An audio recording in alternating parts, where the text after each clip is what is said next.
Hi, I am back and I'm going to do kind of experiment. So it's kind of going to be my part two of Flickr Street, what it means to me now. Um, but instead of going into like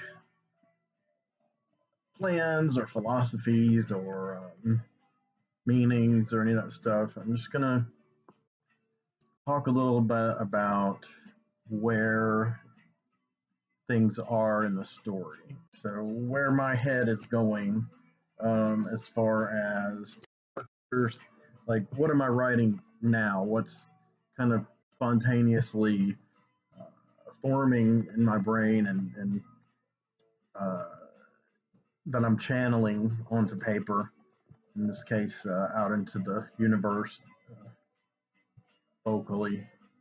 Um, I made a uh, Flickr Street playlist on YouTube, which are songs that some of my favorite songs, like most emotional, resonant songs, spanning for like 30 years or so of my life, back to about 1987, which is when I really began the Flickr Street proper as it is now. And there's a story arc called 1987 um, that I'm working on. It's not the present day story right in front of me, but it's the biggest backstory. It's kind of like a pivotal time in the story. So 1987 for me was a very emotional time. It was I was unhappy in a lot of ways, but I was innocent in a lot of ways that I'm definitely not now, and wasn't much later than that. But I was free in a lot of ways. It was kind of the 80s, the age of excess, whatever. We were victims of capitalism, but you know, our money went a lot further, and we were able to escape uh, and rebel and have it be not so grave in its consequences. It was more conservative time than now, but in some ways it was a freer time than now. So in Flickr Street, um, the world is kind of similar in 1987. By the time we get to where I'm at now in the story, I'm writing on in the year 2013 uh, in universe. Um, it's diverged quite a bit more from our reality. Um, First song on the playlist that's just fading out now was the Velvet Underground "Ride Into the Sun," the original instrumental version. I've got two other versions on this playlist. So, um, but anyway, they kind of get me in the mood. The "Ride Into the Sun." Originally, I used to listen to it um, before I would clock in at Second and Charles. I would write, and at that time, I was specifically writing on story of Convie Such and Anouk Lavage. It's my up and coming kind of super couple. And then they still are kind of their front burner. Convie Lee's always been a major character in Flickr Street. Anouk at that time was a newer character. Um, but I would play that on YouTube on my phone, and it would just be kind of the background for like romantic scenes I would write with them. I posted a bit about this on Facebook on my Flickr Street page there, one of them. So where I am now, uh, song now is Three of a Perfect Pair by King Crimson. It's an album I bought in 1987. It was very much summed up that era, and it also kind of was a big influence on the direction of one of my fictional bands, Merciless Dog. And of course, musicians are a big part of my story. A lot of my main characters are musicians or creatives of different kinds. And um, Convie Such is in Merciless Dog. And uh, that time they had lost their guitar player, Jareth, for a while, and they got a guitar player named Perry Frisch. Perry Frisch was kind of I guess the way I envisioned him, his look, his personality, he was kind of a cross between like Robert Fripp and Adrian Belew at that period, kind of merged together, kind of quirky and new wave and idiosyncratic, but also very precise and technical prog background. And he wrote a few songs for Merciless Dog, like Cyclothymic Reaction, which I think they still play. I think he wrote one called, or played on one called Exodus Exigency. Uh, there's some crazy songs on their albums. I can't recall which album that was of theirs. It was like their second or third studio album. Um, but anyway, Perry Frisch ended up getting killed off relatively early in the storyline, in like 1988 or so, and he was replaced by a Japanese guitar player named Koro Takamatsu, who died off about 1993, I guess, in the story. So a lot of members of Dog have met their fate. The main founding member who's still alive is the drummer, uh, Parks Dowell, and he almost dies in 2013. He gets severely handicapped, but uh, with the intervention of some of the advanced regenerative technology that is in the hands of only a few people in 2013 in Flicker Street world. Um, Mainly the rich have it, but my kind of outlaw heroic characters have some access to it, and of course, the government has it, and it's kind of like it's very expensive, very rare. The poor do not have access to it any more than they do universal health care on that world too. And that's actually one of the things that's going to foment a revolution on down the line, is the kind of concerns that are starting to foment one in our world. Um, in our world, you've got universal health care as an issue, and basic income, and low minimum wage issues during a global pandemic that the world is responding to, but the United States refuses to. It's turning its own people into denizens of a third world country while it has the greatest wealth in the history of mankind. So that isn't too much different in Flicker Street, except in Flicker Street, it's not just going to be the monetary side of things, the resources. It's going to be the technology and the resources, and how that technology can enrich people's lives, especially in the realms of health and medicine, um, but in other ways too, inconveniences too, such as communication and transportation, etc. And so you're going to have a technology that's derived ultimately from the alien scavenge technology of the Omegans and the Pisceans, but um, that becomes harvested in vain after World War II and into the 1950s, and so, but it doesn't start to really permeate the culture until in the 80s, but it doesn't become really accessible. I mean, known in the culture, but it doesn't really become something that the average person can get a hold of, even in 2013. I mean, it's more accessible, but a lot of the characters I have that are protagonists, they've had to basically steal the technology, pirate the technology in order to keep their operations going and keep their people alive and healthy, uh, because of everything that's going down all the time around them.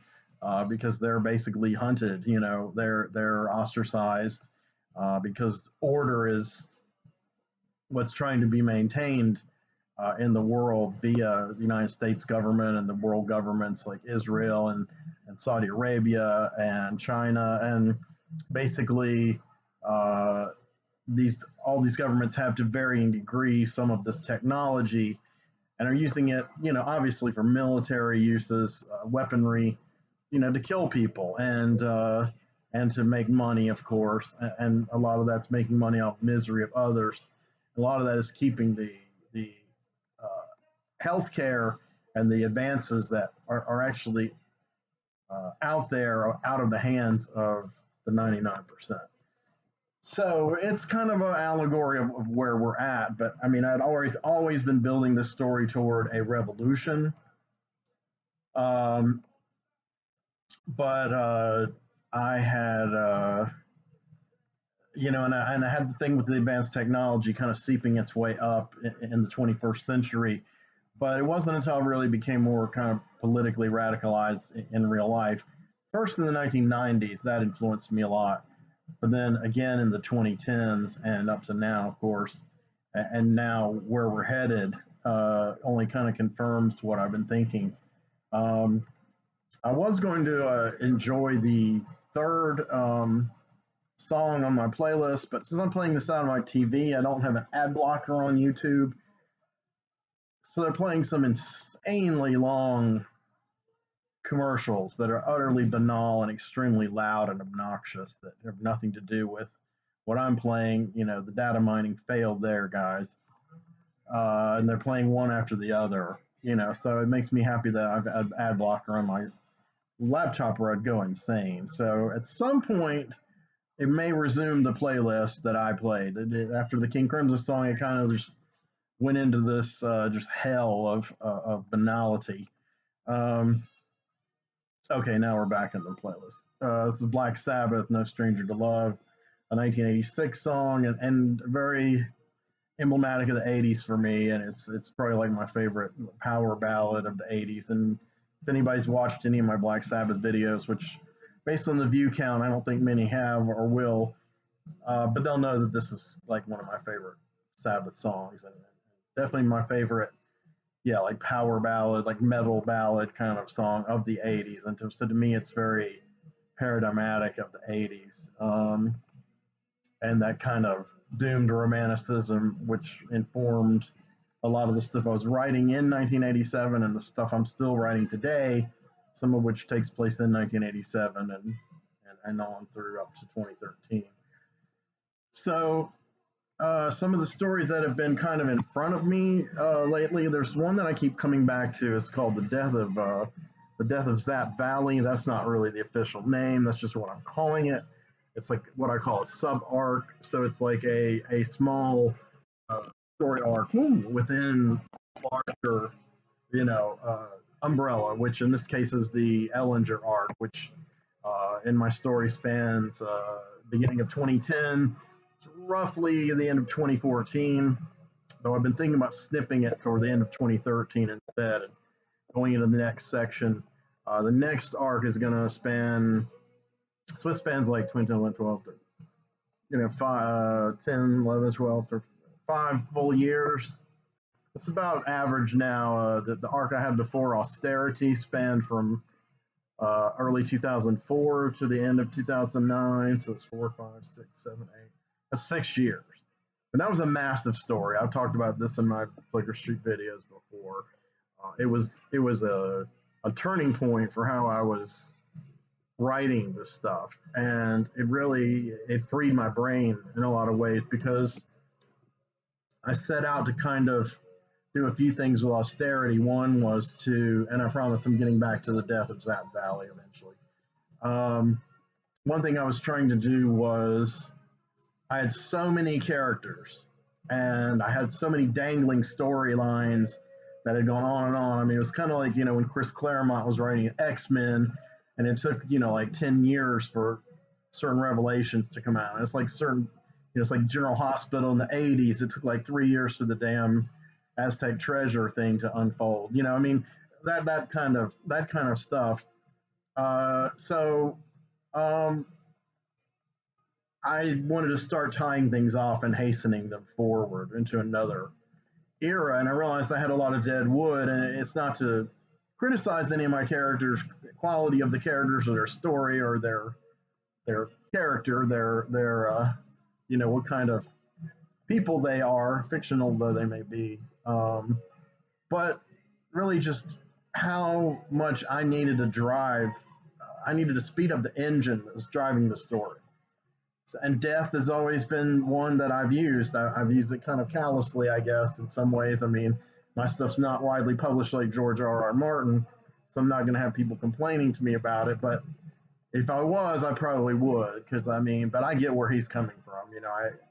It's his world, and if his character is their time to die, it's their time to die, and if that's the catalyst for further growth and expansion, then okay, the death has to lead invariably to rebirth. So I've always I've created these cycles in the past called that I just pejoratively call massacres, and a massacre is basically when uh, I have a whole bunch of characters end up being aligned at a certain place at a certain time where a key event happens, some kind of conflict, or some kind of terrorist act, or act of God, or not really, but it's maybe a not natural act, maybe an unnatural act, something that can really fell quite a number of victims at once, to paraphrase David Lynch. So,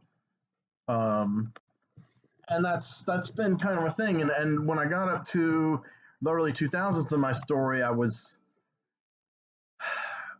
finally tying up some of these loose ends and bringing forth these revelations that it had like percolating all through the 1990s of the story and during the 1990s when I was writing them.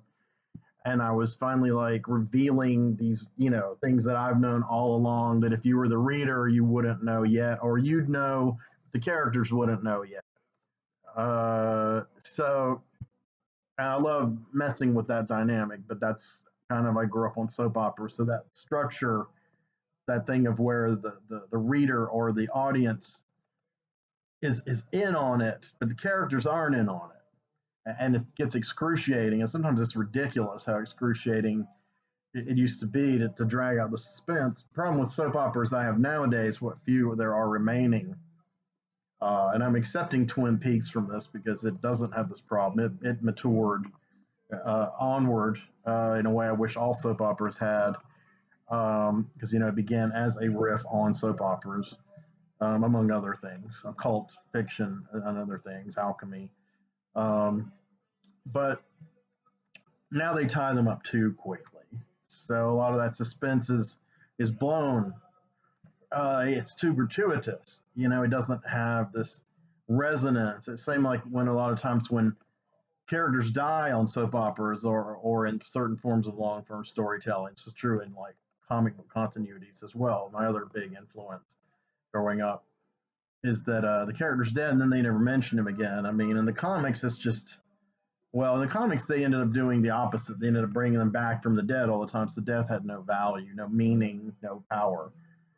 In soaps, they did the same thing, but also they would write people out. And, if the actors had moved on or the stars weren't right to get that actor back, or a good recast, then that character would be off canvas. And a lot of times they wrote it through it very well. They thought it through, and they're like, how can we juggle these characters and take this character off the canvas as needed?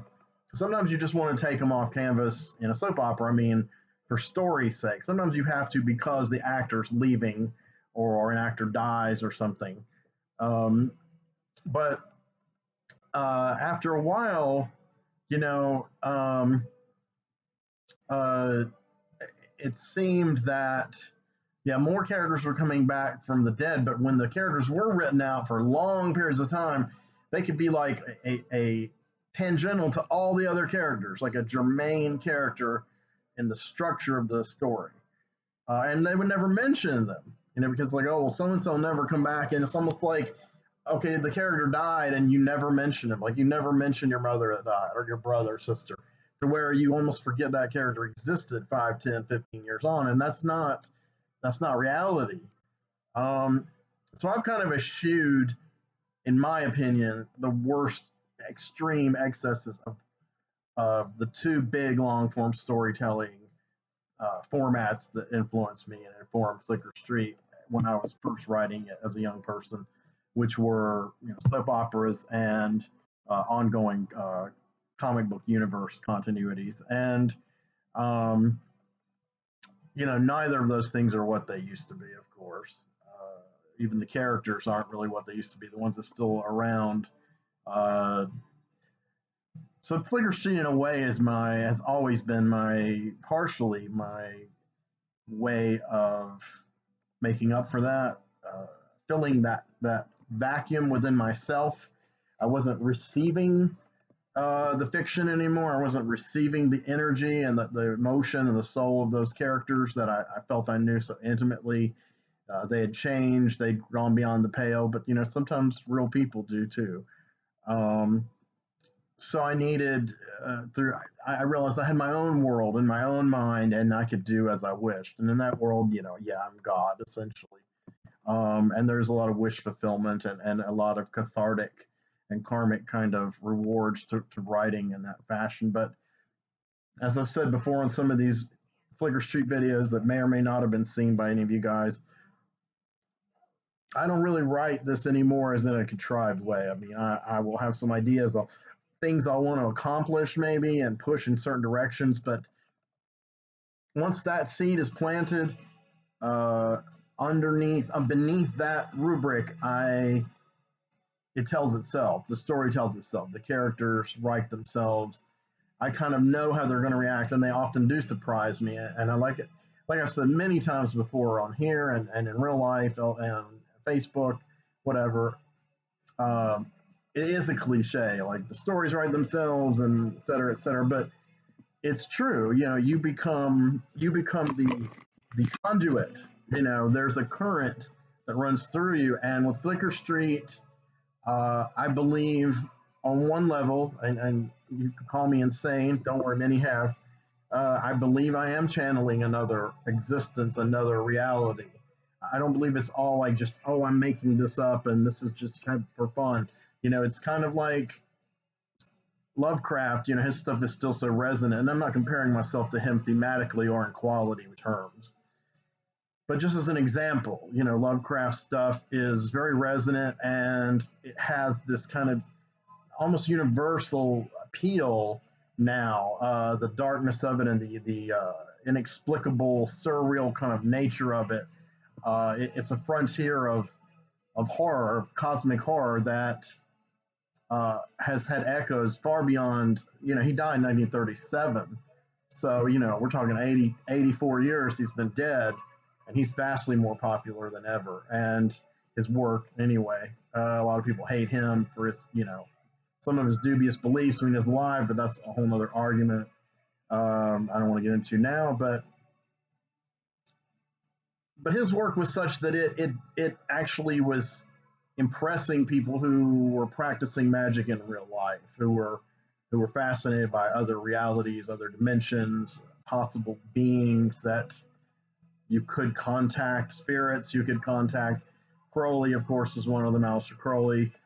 And these people, a lot of them really thought Lovecraft was onto something, to the point where when there was this Hex book, I'm sorry, pun, Freudian slip, a hoax book, the Necronomicon, because the Necronomicon was a fictional book written within the fictional reality that Lovecraft wrote. But Lovecraft stuff is was kind of like Jorge Luis Borges. It's very metafictional. It's uses a lot of like found documents, and it convinces you that these things really happen. That was a device used in literature a lot in the old days, where it would purport to be real. The narrator would be a character. The book would be a manuscript that was found and then introduced by someone else. I mean, everything from like John Carter, Warlord of Mars, to Lolita, to Moll Flanders. All these kind of books have this kind of conceit back then. I mean, even the Oz books, Frank Baum is talking, uh, to Oz, the kids are asking what's happening in Oz, and he makes contact. Um, and of course, people like Philip A. Farmer have used this as a whole cottage industry, with the Walt Newton family and the metafictional kind of literary archaeology, as some people that I know call it, because I have some friends who write in that milieu and have been published, and some are prominent, and some of them are literally heirs to Philip Jose Farmer. Uh, Next song I'm playing is by my friend Bill White. The song is called Junk. his band Manicure from the early 90s. This song is essential to Flicker Street and the framework because I took the music several years back. I took the music from it and I wrote new lyrics for it. I called it Debris. And within the story, the character that I kind of based originally on Bill, called Leo Rosegrave, who I also sort of based on myself in some ways. Leo Rosegrave wrote a song called Debris, and in order to write Debris, I wrote it the lyrics to the melody of this real song, Junk. And so Debris became a major plot point, and still is kind of because it was a kind of a love song for two of the characters, for a couple, Leo Rosegrave and Carillion Creed. And recently in my story, I have watched them break apart. So this will probably be played on and on through their sad goodbyes, you know. Um, but anyway, in a roundabout way, what I'm saying is when I got to austerity, I was like, let's clean the deadwood. So I didn't have I wanted to have a bunch of prefab massacres. It was getting kind of cliched for me. And so I created a situation where there was a vigilante slash serial killer slash assassin. Nobody really knew what it was, but it was. I'm going to move this. There, that's cool. It was a female called Austerity. That was her like code name, and she was a genetically. She had been a regular human, but she had died more or less clinically, but been resurrected and genetically re-engineered, and she became a pawn of this villain I had called Colonel Absalom 13, and Colonel 13 seized my kind of paramilitary, covert government, kind of CIA-ish black ops group called REACT, which is an acronym. I always forget what it stands for, but it's written down somewhere. Like Shield, there's REACT, REACT, REACT, and that was actually a idea that came from my friend Thomas Davis, rest in peace. Years ago, when he and I were working on comics together, he was doing we were both doing these little spy things, and I did one called the Lintar Agents in the third grade, and I had this guy named John Lintar. I don't know where I came up with that name, and and they were kind of like Nick Fury. We were more into Nick Fury than James Bond. I mean, Thomas knew more about James Bond than I did. My dad had some James Bond novels, but I didn't. I had not seen a lot of James Bond films growing up. My parents were more into James Bond than I was. I later, saw them and read a little bit of the literature. Some of my friends have read all of them, but Nick Fury, Marvel's James Bond, whatever, via Steranko, Kirby, and Lee. That was a big influence on Thomas and I, and so I had like the Lintar Agents, and Thomas, I can't remember if he had a particular agent or not, but he suggested React as like a acronym like Shield, and I don't think he ever he ever made up what it stood for, and went into it, and so over the years, some of our embryonic ideas as children eventually morphed into some of the material that is embedded in the DNA of Flicker Street. I've gone over all this in videos before, and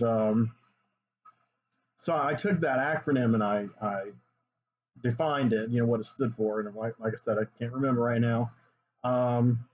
It kind of wasn't important really because the idea of react is in if something happens and gets on their radar, they're going to react. Also, they're like politically reactionaries. And so I defined it as kind of, I took it from being like a spy group that was doing espionage for the good of America to being kind of a group that was seen as a benign intelligence agency, as a lot of people still foolishly see the CIA in our reality. But actually, it's a group that was more akin to kind of some of these paranormal divisions you see in fiction, like Bureau 13. I can't remember who that author who wrote those books was, or the X Files, or FBI division, of course, and also in Twin Peaks, the Blue Rose. That's the same kind of thing in the FBI. In the Doom Patrol series recently, they have the Bureau of well, it's the Bureau of Normalcy, but originally it was the Bureau of like oddities or whatever. And in the 1910s, they were studying uh, anomalies and kind of Fordian, Charles Fordian, kind of unexplained, uh, unusual or paranormal phenomenon. And that's kind of what React does in Flickr Street. It's like when the first evidence of uh, alien life or alien technology or remains really uh, reached the awareness of the government. Um, and the idea that there were some people who, through the chain of events, through the technology, had been enhanced genetically, and that's a whole long process that's all embedded in my stories. It's kind of like the kind of a big plot pivot, really, is how this kind of ancient, almost kind of alchemical uh, energy became harnessed by these two races, but in different ways, and eventually their technologies became mingled on Earth in a hidden city called Exodesia. Um, and eventually this stuff got synthesized, and React was one of the groups that was in charge of uh, exploiting the synthesis, and it was synthesized into um, a process called transmorphic somatics, and also known as TSD, transsomatic distortions, because one of my kind of egghead scientist characters from the 40s and 50s, Anton Gamble. He wrote a book called Distortions in the 60s. He was I kind of based his kind of approach on like Robert Anton Wilson and the Cosmic Trigger and things like that. I was reading when I created Anton Gamble. And, you know, um, but, um, and the people who received this kind of fluid that was synthesized from this alchemical process, which can be traced back to these beings that the Pisceans, I guess, worshipped or venerated or drew energy from, called the presences, who were kind of these cosmic horror kind of entities, sort of like the old ones in Lovecraft, but similar but different. They're the source ultimately of all this magic and, well, science, magic, what have you. It's all really alchemy.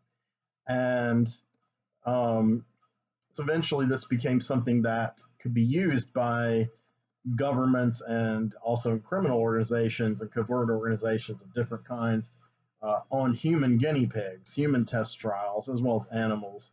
And that began in the early 1950s, and it kind of continued on and off. There were waves where it was suspended or went underground, but when Colonel 13 took over React in the early 2000s, he resurrected the whole program for the transsomatic distortion trials. And the people who were recipients of these trials, the victims or survivors, I guess you could say, who were changed, have always been known as somatics or recombinants. And so those kind of characters, when they began to appear, obviously React was in on their creation, but React also was monitoring their activities and what they did and how they impacted the culture behind the scenes and society. Um, so we're back to Right Into the Sun, and I think this is the remix that came out in 2014. It's incredible, very slower and very different mix. Some incredible stuff in this. I just discovered this mix today, so it's kind of what inspired me to do this playlist. So austerity was me coming full circle, and I've got like React, and they're doing all these experiments, and they're ushering in this new era of scientific experimentation on humans and animals, and it's a little out of control. And austerity herself is a product of this, and Colonel 13 uses her to. She's kind of like a living Occam's razor. She's within my story. She's like cutting out the dead wood. She's eliminating the redundancies. She's just basically murdering any characters that Colonel 13 targets for various reasons, some of which are personal, familial reasons, some of which react, business, some of which are political, some of which just his foes from the past, um, and some are just bystanders that get caught in the way of Austerity's blade. She has a gun and a blade, and they're both specially made and cybernetically attuned with her. Um, Austerity's finally defeated in 2009 and destroyed, and so is Colonel 13. So I opened up a new arc called Ellinger. And Ellinger is a character that was percolating in the background of the whole Austerity story. He wasn't known as Ellinger then. The thing about Ellinger is going into the story, Ellinger himself is a mystery. He's a man in shadows. He rarely speaks on camera. His presence is everywhere, and no one quite knows who he is, but he's already appeared in the story a couple different times. He's a master of disguise, and he that's his virtue is invisibility. Basically, I don't mean literally you can't see him, but I mean, and that's a metaphor too, because he's an African American, he's a revolutionary, a Black Power advocate, and someone who wants to usher in a permanent shift in human consciousness that will turn the world upside down, and the oppressors will be the oppressed, and vice versa forevermore. And that shift in consciousness is what's needed. But if blood need also be spilled, then by any means necessary, yes, he's also that kind of a leader. But he's more effective, not as a demagogue, not as a rallying point like a Malcolm X kind of character. He's more effective as a presence, something that kind of gradually subverts the system and destroys it from within and upends it and frees those who are shackled in various ways, literal or psychic slavery. And he's very much needed in this world, Flicker Street. He's very much needed in our world. Maybe there's an Ellinger out there planning something that'll change things for the better. This song got really loud. This is the Cocteau Twins for Phoebe's Still a Baby. It's one of my favorite songs. And so that's where I'm at. Ellinger is I'm recovering from now having killed off a ton of extra characters and redefined and reshaped the relations of characters and made up new characters in the story who have, ascended. And then I've come with new characters. They've come to me, I guess you could say, in the process of Ellinger. The dynamics has changed. And I've also reached back with Ellinger. I've reached back to characters that I made up a long time ago. Some of them I worked on, in high school, when I first was doing kind of the seeds of Flicker Street. And in that 1987 era, there are characters back then who were like supporting characters, especially like some villains, and some of them were like one-offs. And they were pretty cool characters, but they were kind of one-dimensional, but they weren't badly conceived. And I thought, well, are they out there? Are they alive? Are they dead? And the biggest one that I had kind of put on a shelf, and I'm surprised to find myself that I had kept him on the shelf for so long, was this character Kyle Fabricant. And because he was the half brother of one of my major characters, Calvin Thorne. And I realized I had written him out and I'd never really killed him off or addressed where he was. And I knew he was a dealer in magic. And I thought, well, 30 years on, well, okay, in 1987 to the story where we're at now. He reappears in 2010. So 1988, he kind of fades. 22 years, he's off the canvas. And so he returns and he's accrued a lot of magic. And he's actually behind a lot of the shifts and currents for good and bad behind the scenes with magic, such as the ascendance of Chrome, Janae, who was the hermaphroditic sorcerer, uh, literally a hermaphrodite. This isn't like a transphobic term, uh, but literally like the third sex, as discussed in ancient Sumeria as being the integrated being, the perfect sorcerer. And Chrome is seen as like a savior, like groomed to be like a savior. But Chrome is all too human, really, in her HIR, his, her, their emotions. Um, I referred to Chrome as her HIR, because that was kind of the pansexual. That, I don't think it's the word here. Pandrogynous, uh, androgyne pronoun used by Genesis Peorage. Uh, when I started reading his work in the early '90s, and of course he ended up becoming a transgendered person before his death. Well before his death. Um, so that was appropriate. I created Chrome during that period, before I knew any that I knew of any transgendered or transsexual people in real life. But um, I think I was visionary in that sense. I mean, I wish I'd been published back then, and whatever, led the charge, but that's okay. I mean, I think the first comic writer that really started to have trans characters on camera really is probably Neil Gaiman with Sandman, with A Game of You, as far as mainstream comics. Um, but to me, Chrome was a character. I felt Chrome in my mind. I still do feel Chrome in my mind, and uh, Chrome embodies a lot of sexual confusion people have. It wasn't sexual confusion that I had on the surface of my life then, or even it wasn't even closeted either.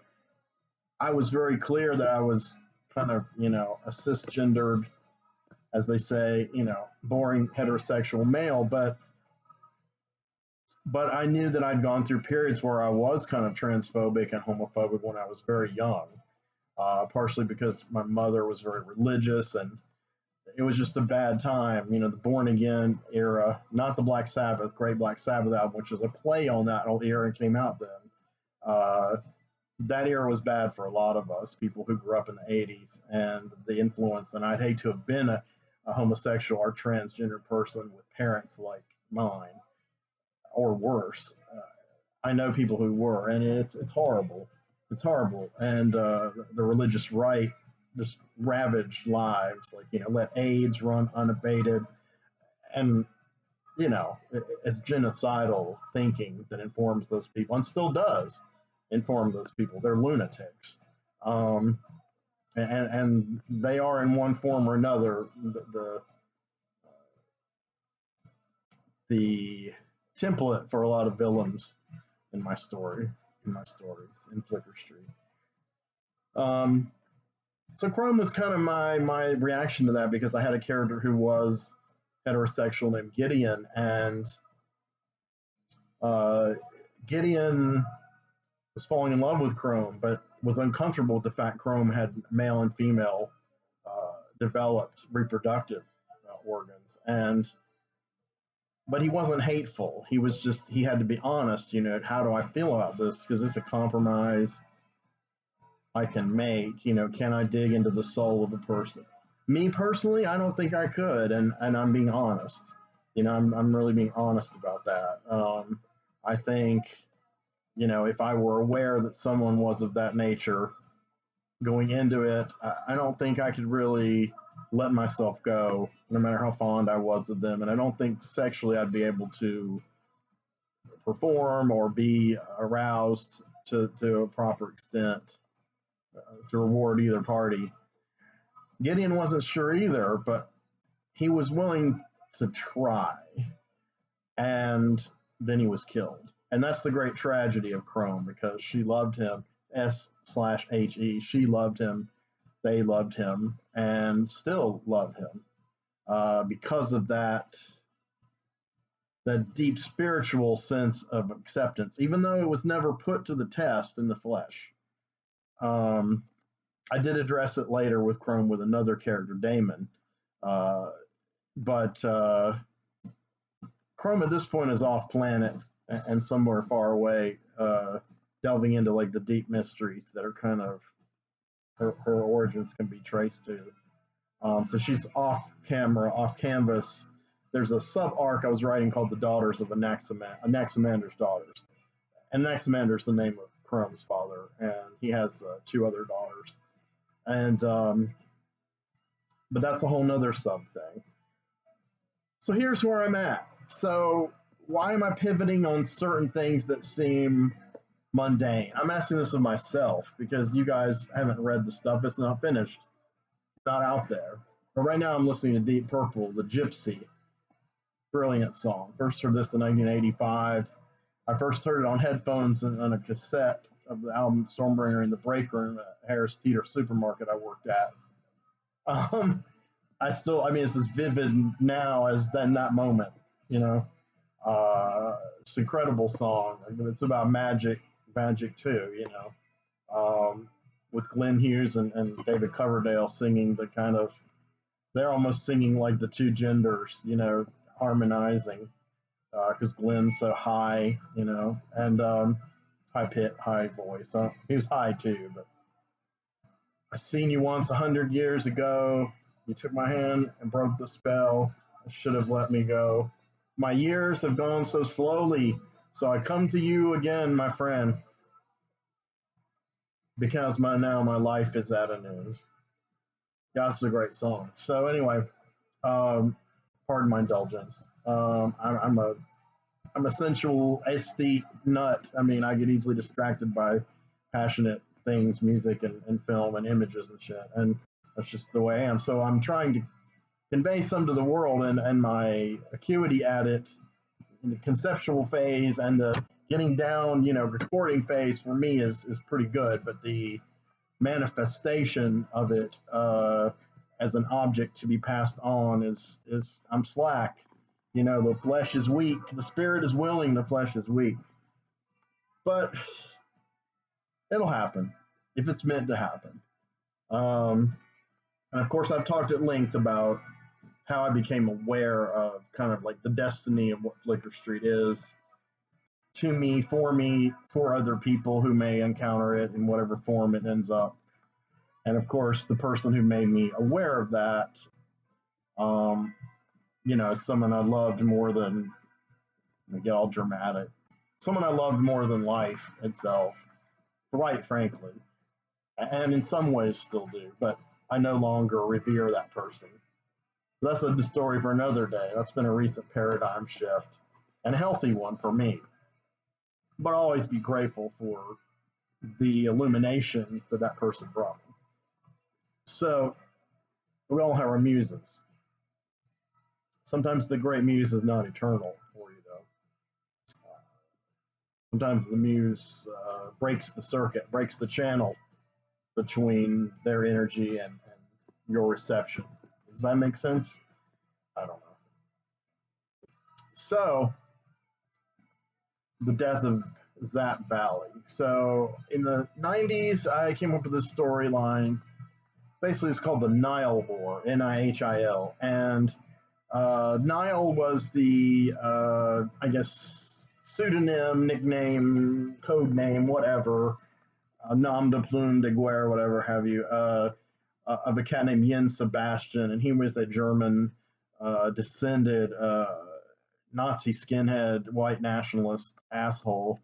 And he had an uncanny amount of charisma and was able to kind of direct the hate, the currents of hate, in the direction he wanted to bring out that in other people. I'd had a character before him who had a similar component to them, and that character was called the White Chameleon, and also known as Hollis Balin.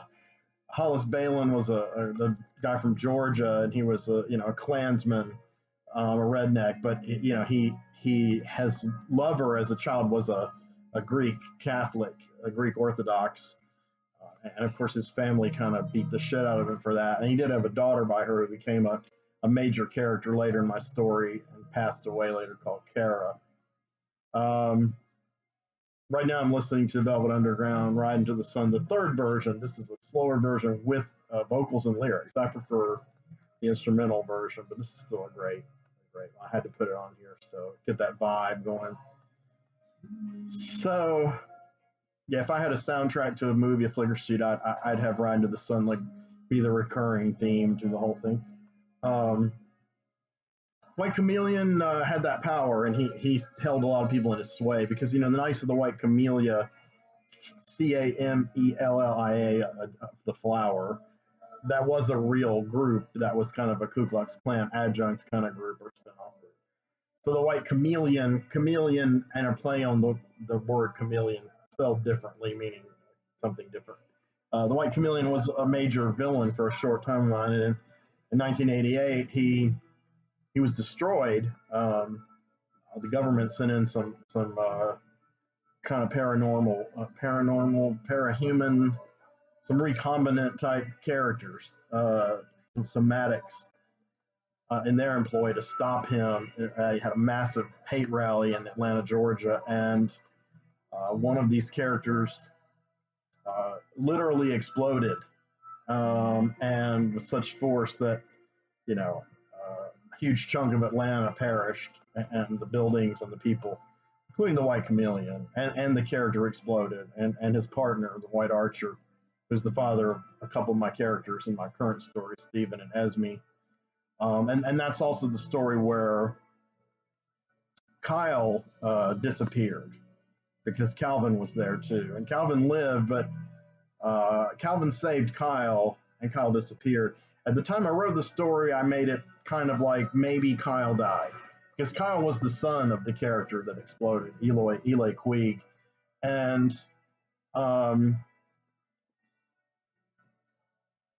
Kyle didn't die, though. And really what I've revealed in Ellinger is that Calvin saved him and let him escape, basically. And so when Calvin tries to blow up his illegitimate daughter's grifter lover and his dubious allies toward the end of the austerity story, he inadvertently blows up his daughter, Arletty, and apparently himself as well. And you would think a guy who was an assassin for 30 years, expert in all this, would know better, but he got emotionally fucked up about the whole thing. And he lived, and the reason he lived is because Kyle rescued him with his magic. Kyle did not rescue the daughter, Arletty, though, even though that was Kyle's niece, but he didn't know her, nor did he care. Kyle isn't that kind of person. But Kyle said, hey, now we're even, but you're going to stay dead, and you're going to work for me until I say otherwise. And Cal goes along with it for a while, and he lets his family believe he's dead. Now, Cal's the character that's had a long road toward redemption from being an all-purpose assassin in my early stories. And it's been interesting to watch him and feel him kind of grow and transmogrify, and struggle for that kind of redemption, which is a big theme in my stories. So in the early 90s, I had this Nile character who was like these neo-Nazi skinheads, and I introduced this whole new generation of kind of punk and goth kind of kids. And, most of them were in some way or another related to the previous generation characters, and some weren't. One of the ones that wasn't, except for virtue of hanging out with some of them, was a character named Jazz Valley. His name was James. I think his name is James Earl Valley. But Jazz, Jay-Z was his nickname. Okay, so many years later, around that same time also, I had a character named Zapp Stanley. And Zapp was a character from the late 80s, right from that 1987 story. And she was her character kind of reminded me, what reminded me of her character was, I can't remember the name of the character, Reggie in Night of the Comet, played by Mary Stuart Masterson. Who worked at the movie theater and was constantly playing the video games and getting the high score. So Zapp was kind of like her, except, the big hair and the 80s thing, except Zapp was gay. But Zapp was like, cool. She wasn't like out gay, but she was obviously gay. And, 87 was kind of a period where that kind of acceptance was starting to filter up. Now in Charlotte here, it was a little starting, but in some of the bigger cities, and I would say in my story, Hallmark is a little more cosmopolitan, though not much than Charlotte at that time. Um, so Zapp wasn't in the closet. Her friends knew she was gay. Everybody knew she was gay, but no one really talked about it. She didn't talk about her sex life. She wasn't an activist or anything, unless it was online. But there was no internet yet then that anyone knew of. And Zapp owned a video store. Zapp's real name was Zelda. I believe her name was Zelda May. And Zelda, uh, once she started playing video games, she hated the name Zelda.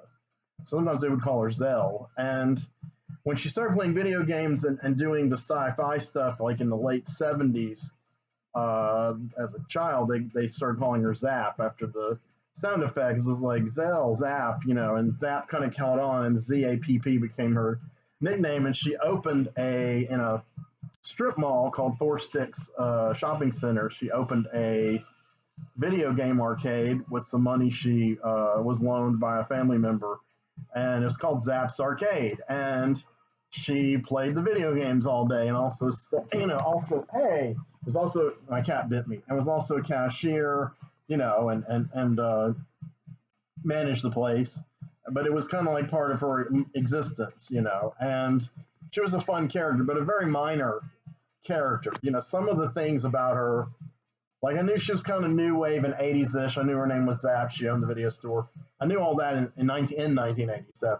But I didn't come up with her last name, Zapp Stanley, or the fact she was definitely gay, or the association with Night of the Comet until much later, just in the last several years, maybe the last 10 years. So I had come up with a character that I wanted to be a relative of hers, a younger character, a punk rock kind of chick, also named Zapp. And she was going to be her niece. I created this character only about a year ago. So, Zapp Stanley's sister married a guy named Valley. I forgot his first name. I have family trees everywhere of all this. And I recently did theirs. And they had two children. One was Jazz Valley and one was Zapp Valley. Now, the Zapp Valley character, basically they named her Zelda after the Aunt Zelda.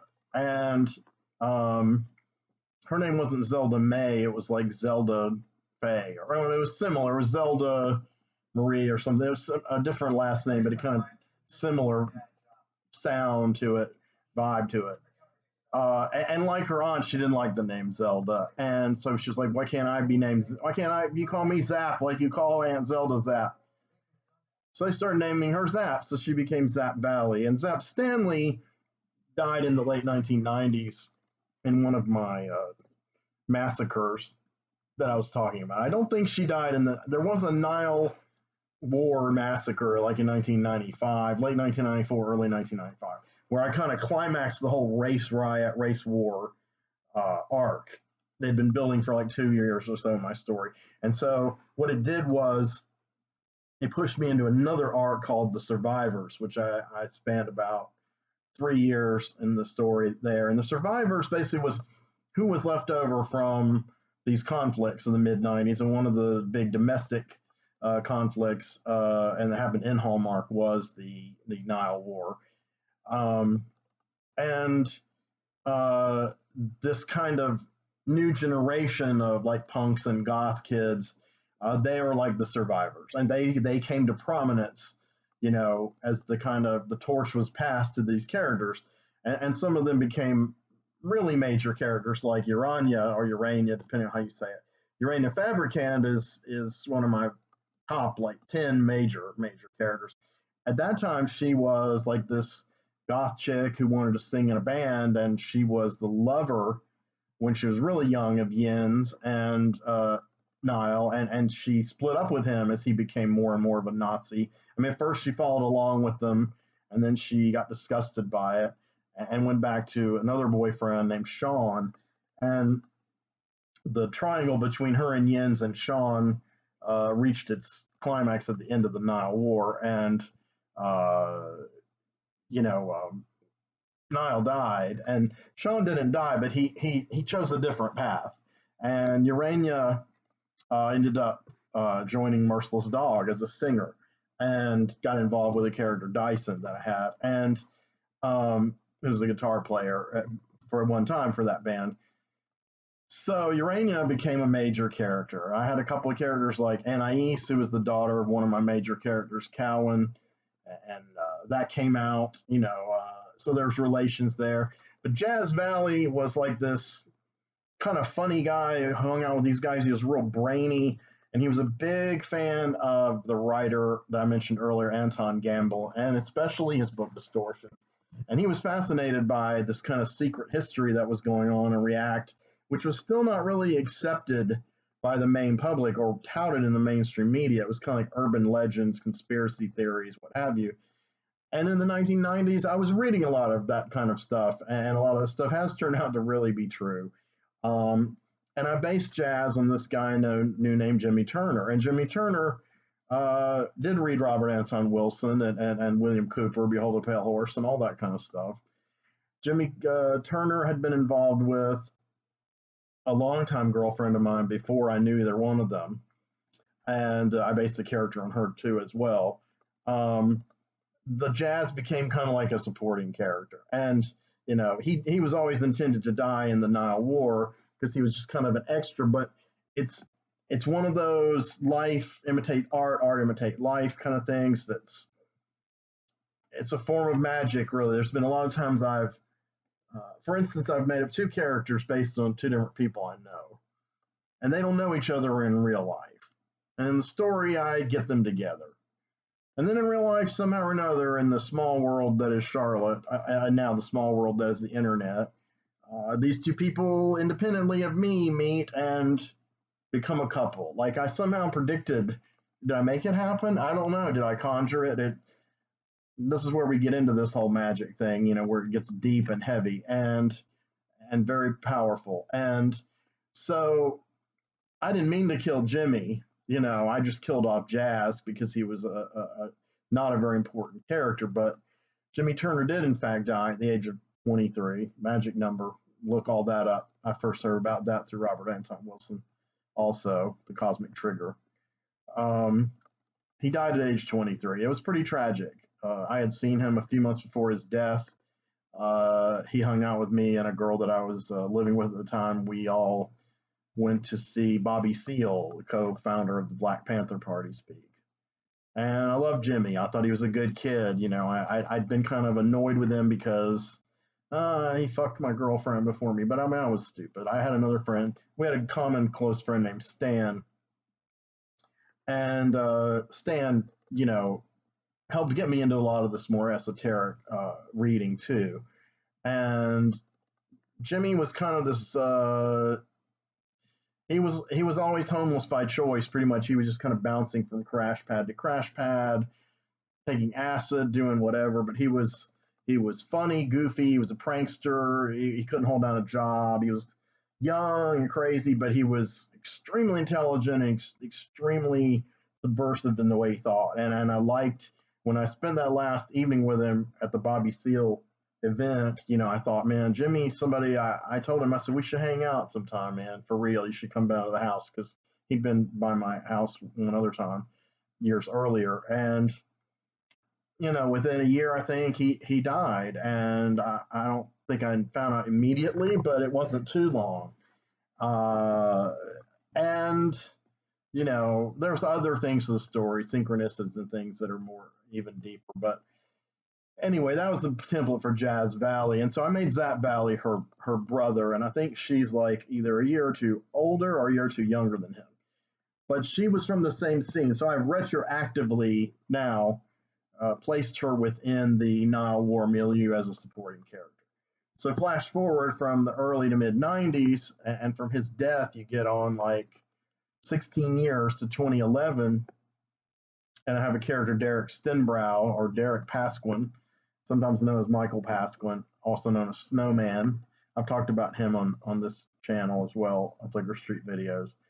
Um, Derek gets a job at a place called Raskmart, which becomes kind of an important nexus point for the Ellinger saga.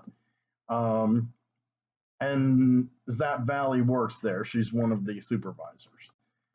So uh, I'm not going to deny that a lot of biographical details of my time at my current job and people I've met there have not going to deny that they have worked their way into the Raskmart sub arc and Derek's experiences and the people he meets there and the Ellinger tie-in.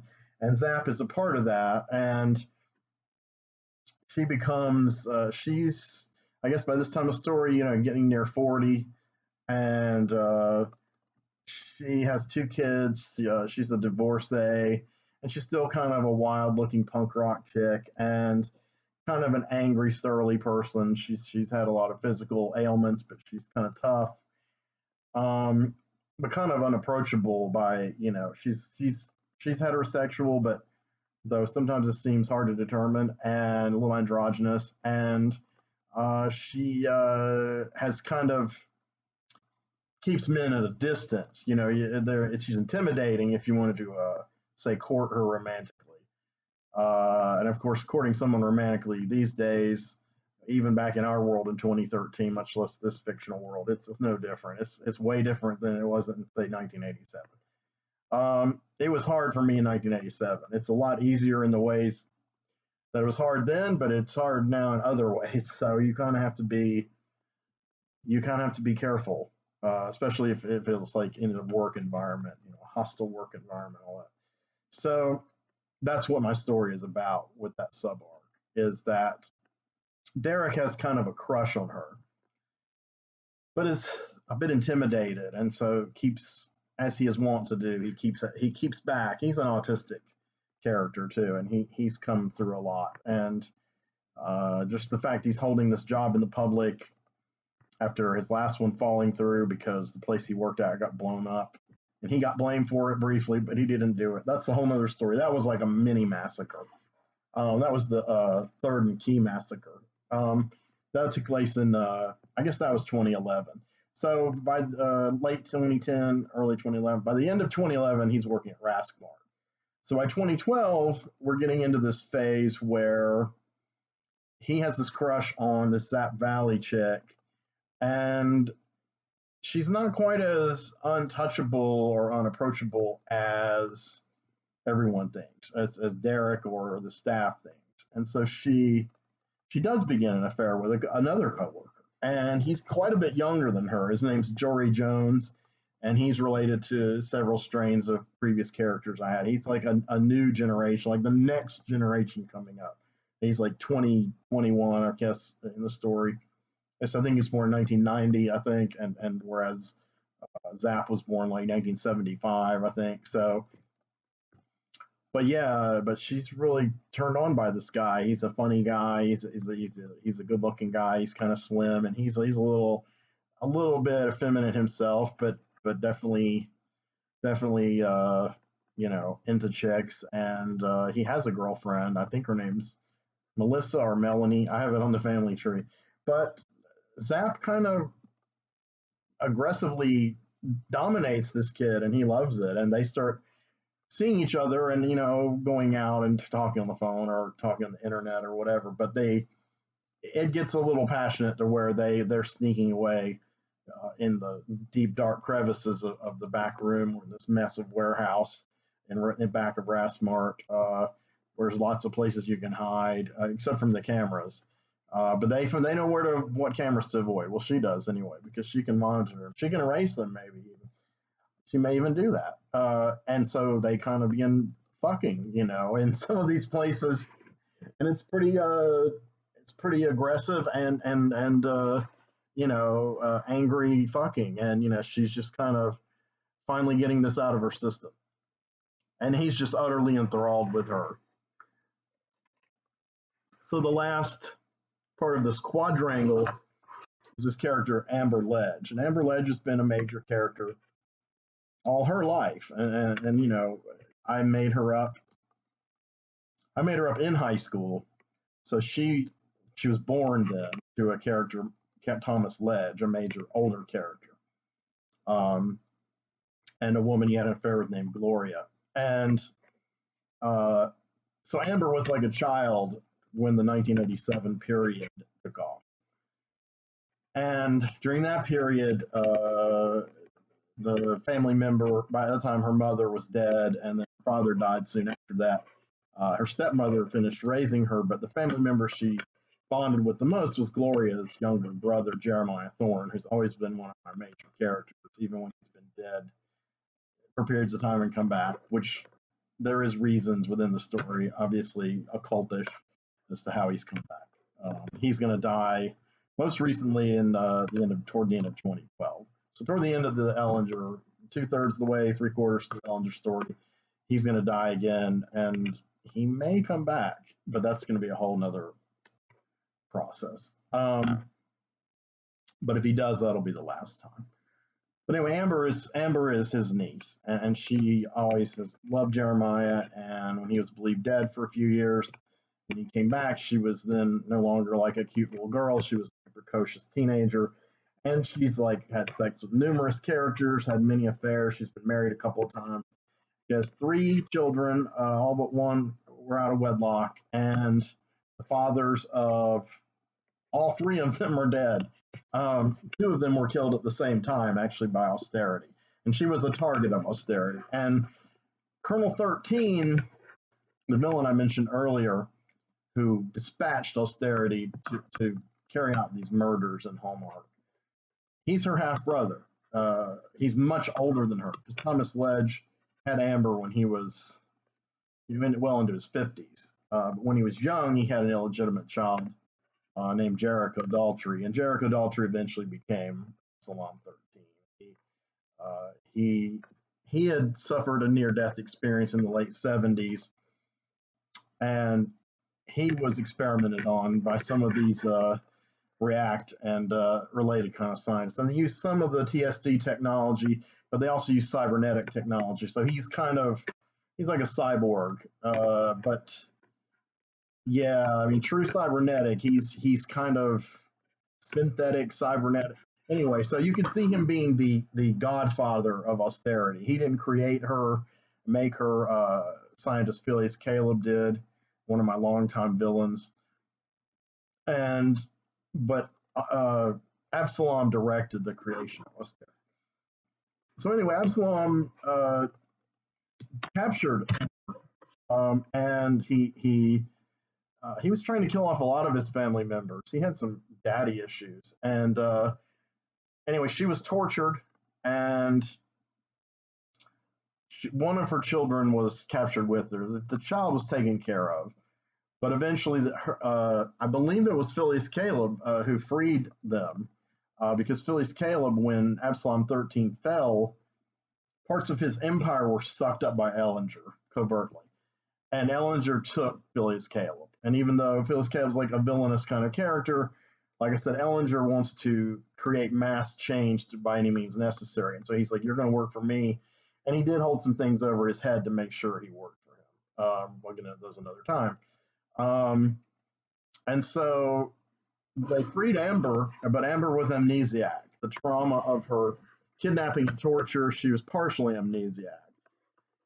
So, flashing forward, she's been back in the groove for a number of months and has gotten some help from our main characters, our protagonists, at the place called the Compound that they hang out.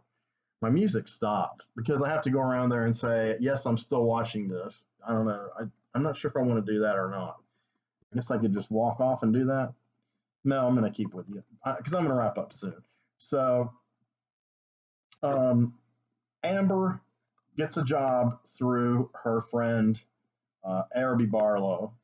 Araby Barlow is the daughter of the aforementioned Anton Gamble, and she's also the half sister of Derek. Derek is also the son of Anton Gamble. See how it all ties in together.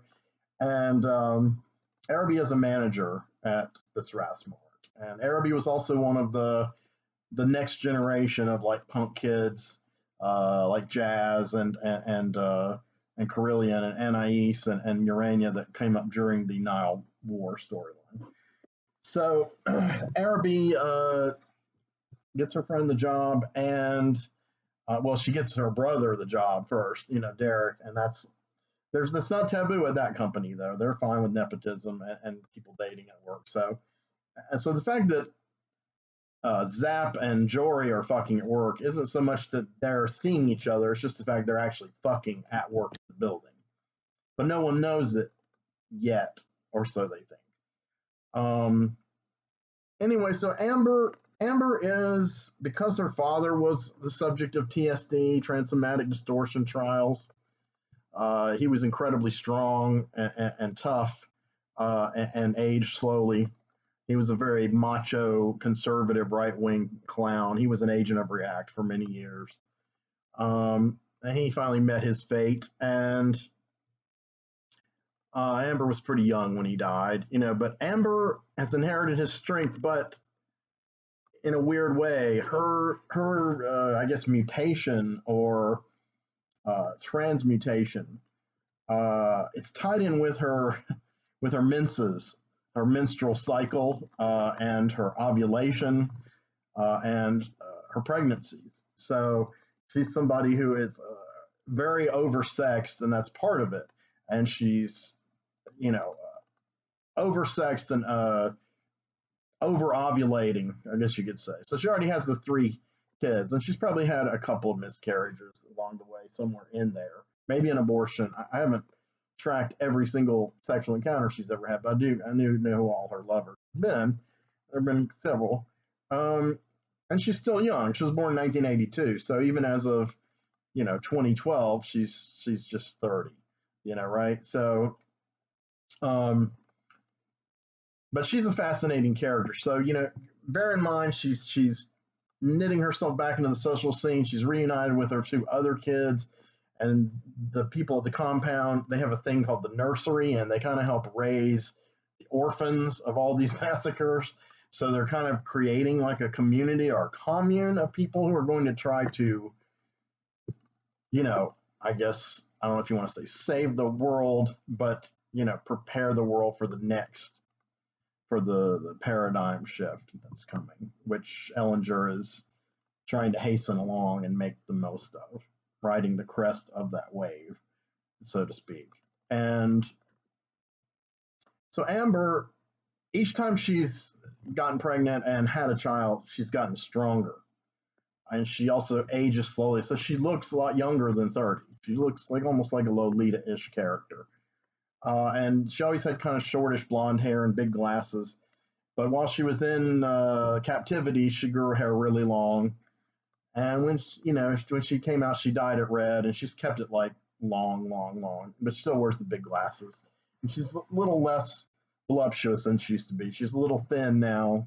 She hasn't gained her weight back from her starvation, uh, but partial starvation. So, you know, she's kind of been celibate for a while because she's trying to avoid having more kids and more heartbreak, and she doesn't even know who all she is exactly yet. So she's got this job, and she becomes infatuated with Jory.